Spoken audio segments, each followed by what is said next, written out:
After the ship's arrival in England, Bonaparte seldom left the cabin earlier than 5 o'clock in the afternoon, passing his time in walking up and down in the after cabin, reading a great deal, and often falling asleep on the sofa, having within these 2 or 3 years become very lethargic.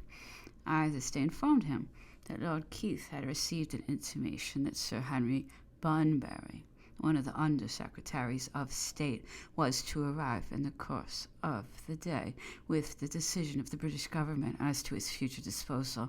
He asked me many questions, but although Lord Keith had acquainted me that Bonaparte was to go to St. Helena, he had at the same time desired me not to communicate this information, and was therefore obliged to evade his interrogatories as best I could.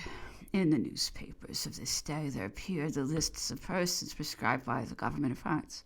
Among the first class were the names of Bertrand, Savary, and Lallemand. The first treated it with derision. The 2 others appeared much alarmed, and often asked me if I thought it possible that the British government would deliver them up to Louis. I said, decidedly not. You have been received on board an English man of war, and it never can be the intention of the ministers to deliver you over to punishment. They were not, however, satisfied by any means, and a French frigate bearing the white flag, which lay in Memoirs, was an object of much jealousy to them.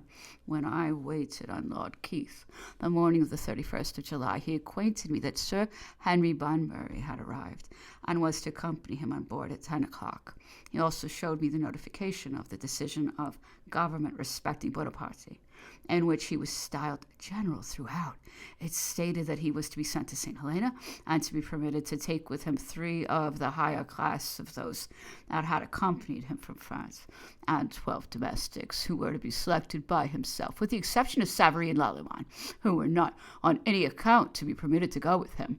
I immediately returned on board to be in readiness to receive Lord Keith and Sir Henry Bunbury, and informed Bonaparte that he might expect them. He asked me if I knew what they were to communicate, and having then received his lordship's sanction for doing so, I told him I understood it was determined that he was to be sent to St. Helena.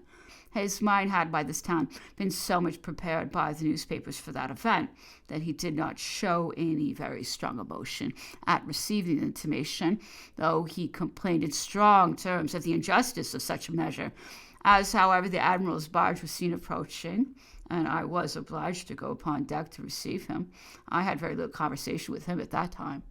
Lord Keith and Sir Henry Bunbury arrived at 10:30 in the forenoon, when I showed them into the cabin, where Bonaparte was attended by Count Bertrand.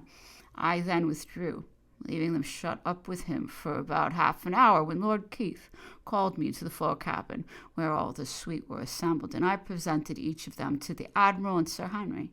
They all appeared very much distressed, but particularly Savary and Lallemand, who were extremely urgent to know how they were to be disposed of, protesting most vehemently against their being given up to France as a breach of all faith and honor.